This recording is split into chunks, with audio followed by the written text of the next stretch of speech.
Assalamualaikum warahmatullahi wabarakatuh. Waalaikumsalam warahmatullahi wabarakatuh. Saya Muhammad Yani dari Batam, Buya.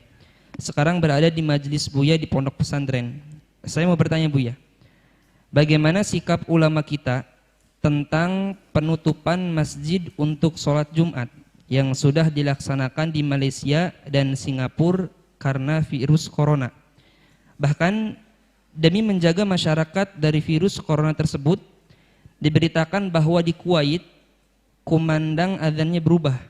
Lafaz hayya 'ala sholah diganti dengan lafaz shollu fi rihalikum atau fi buyutikum, agar sholat di rumah masing-masing. Apa ini juga memang dibolehkan, Buya? Dan bagaimana kita harus bersikap dengan adanya wabah semacam ini? Banyak himbauan yang juga diserukan oleh pemerintah di Indonesia, di antaranya yaitu agar menghentikan kegiatan mengumpulkan massa, meliburkan sementara kegiatan di sekolah, dan himbauan dari Dinas Kesehatan juga agar menghindari salaman untuk mencegah penyebaran virus corona. Bagaimana kita harus bersikap, Buya? Syukron, Buya. Bismillah. Yang pertama yang kita perlukan adalah kejujuran. Kejujuran dari pihak dua, dari pihak pemerintah. Yang kedua dari pihak medis. Kalau memang dari pihak medis dan pihak pemerintah itu jujur sesuai dengan kapasitas mereka, medis dengan ilmu mereka, lalu memutuskan bahwa umat tidak boleh berkumpul-kumpul dulu untuk sementara, biar di rumah masing-masing untuk menjaga. Jika dia jujur dengan ilmunya, maksudnya tidak ada tekanan apa-apa, jujur dengan ilmunya, dan pemerintah pun dalam irama menjaga umat secara sesungguhnya, maka wajib kita patuhi. Wajib kita patuhi. Sholat Jumat tidak ada di masjid, maka selagi masih ada perkumpulan 40 orang mustautinin, adakan di mana saja. Kalau ternyata nggak bisa, tidak usah melakukan sholat Jumat, sholat duhur. Kalau memang betul, tapi kejujuran dari medis, kemudian dari pemerintah yang ingin menjaga umat demi kebaikan mereka, maka itu sah jika demikian itu. Kemudian tentunya kita bisa melihat kebenaran ini nanti adalah juga di saat perkumpulan ini kan tidak hanya di masjid saja, akan tapi di tempat lain kan ada. Ada night club di tempat-tempat itu, ada diskotik, ada segala macam, ya kan? Kemudian juga di tempat-tempat yang akan keluar masuk orang bermacam-macam, hotel semacamnya, harus dipantau semuanya. Kalau memang tujuannya untuk menjaga umat, ya kita wajib patuh dengan hal-hal semacam ini. Bahkan kalau memang betul sudah jelas diputuskan, nggak apa-apa, kita libur sementara untuk mengadakan pengajian demi kebaikan bersama-sama. Tapi memang karena itu, tapi pahala tetap mengalir. Kalau memang betul seperti itu, ya ada keputusan dari pemerintah yang jujur, nggak ada tekanan apa-apa, dan juga dari pihak medis yang jujur, medis yang benar. Ada kiai dibeli, ada medis yang dibeli. Tapi kalau kiainya jujur, maksudnya ya di sini perlu medis yang jujur sesuai dengan kapasitas ilmunya. Dia mengatakan memang begitu, ya kita wajib fas'alu ala dzikri in kuntum la ta'lamun. Kalau kau tidak mengerti, tanya ahlinya. Boleh yang semacam itu.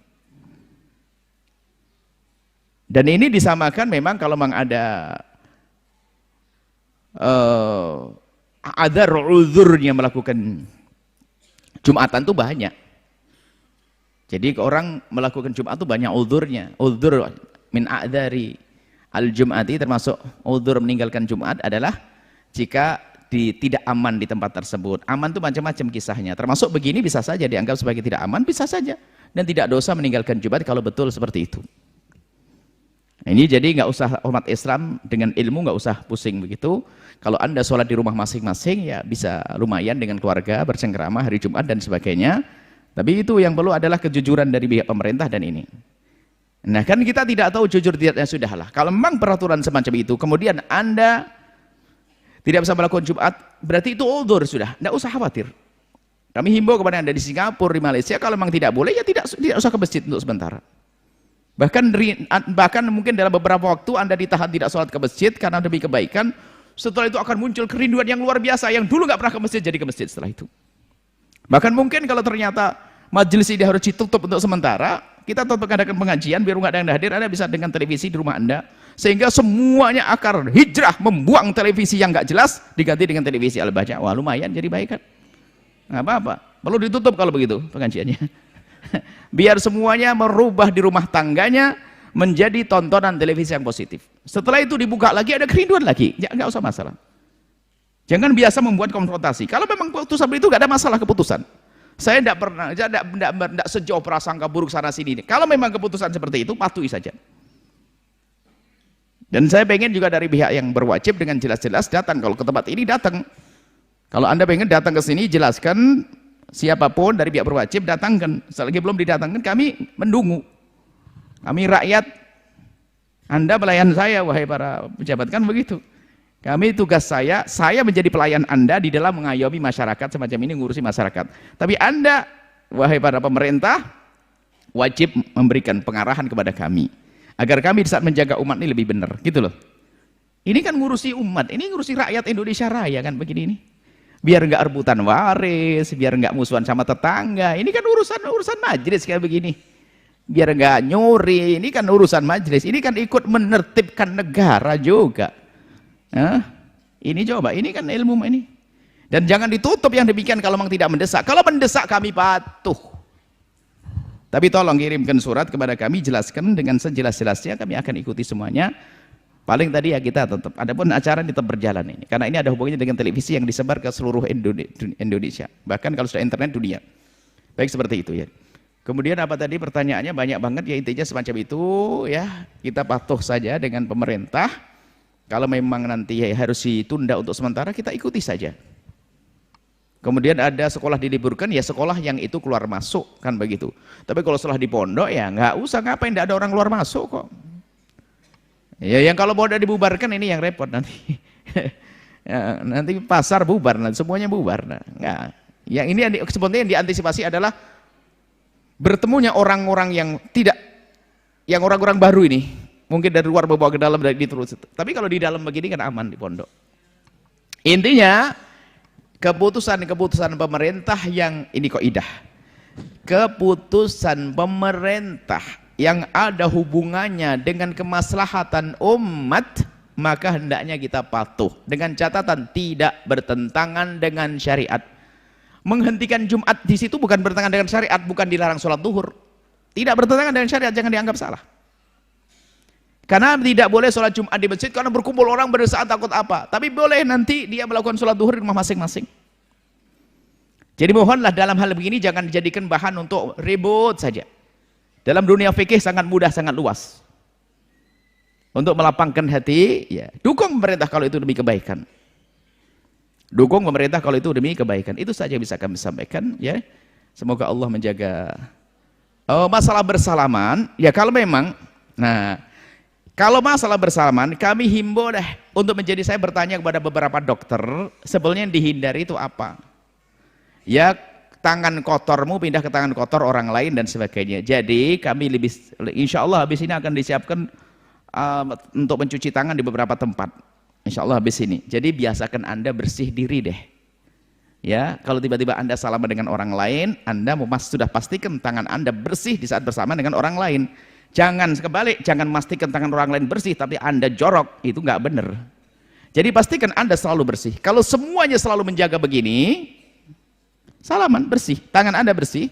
Kalau bisa di saku Anda sudah pakai apa, antiseptik atau apa gitu untuk membersihkan jika ini, bukan untuk diri sendiri. Biar Anda jangan bersihan. Saya dengar ini petunjuk dari dokter, pokoknya biasa bersih itu saja, biasakan hidup bersih ya.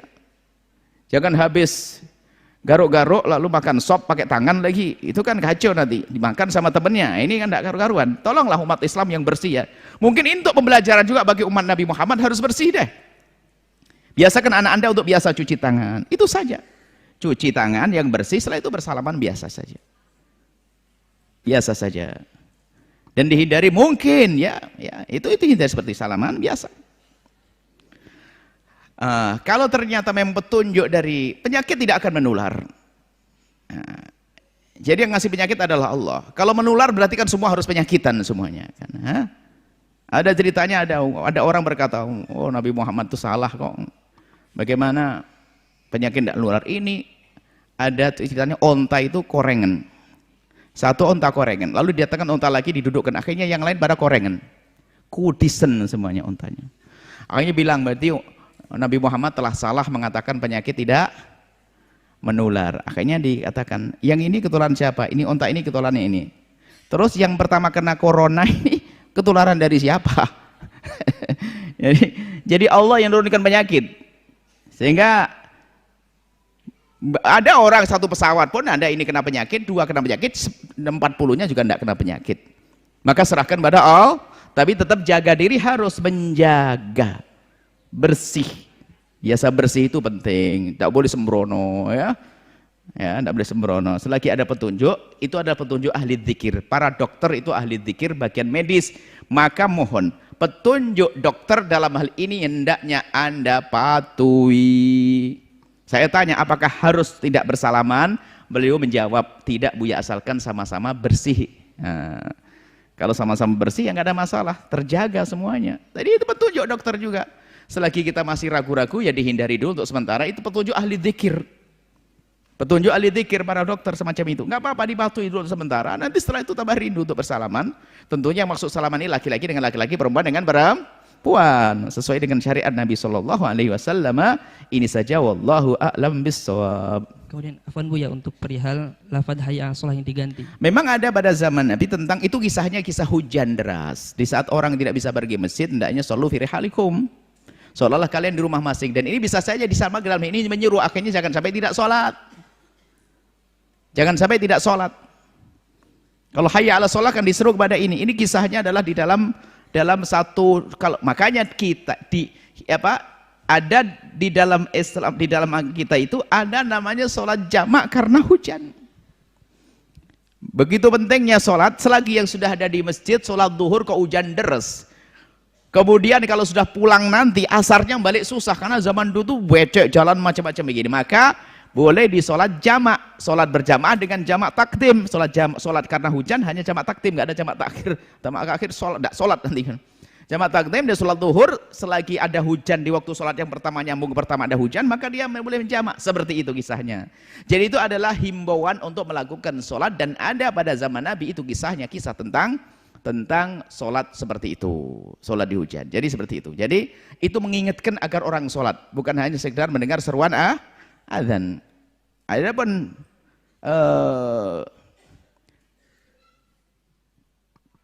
ada hal lain lagi ya mungkin ya, masalah-masalah semacam ini. Kami menghendaki bahwasanya dari pihak pemerintah juga itu agar memberikan penyuluhan kesehatan secara merata lah. Kalau bisa dana itu besar ya untuk acara beginilah, bukan untuk festival yang enggak deh. Jadi untuk kesehatan umat ini kami rindu yang semacam ini. Jadi kalau bisa ya diturunkan dana untuk penyuluhan kesehatan yang bisa merata.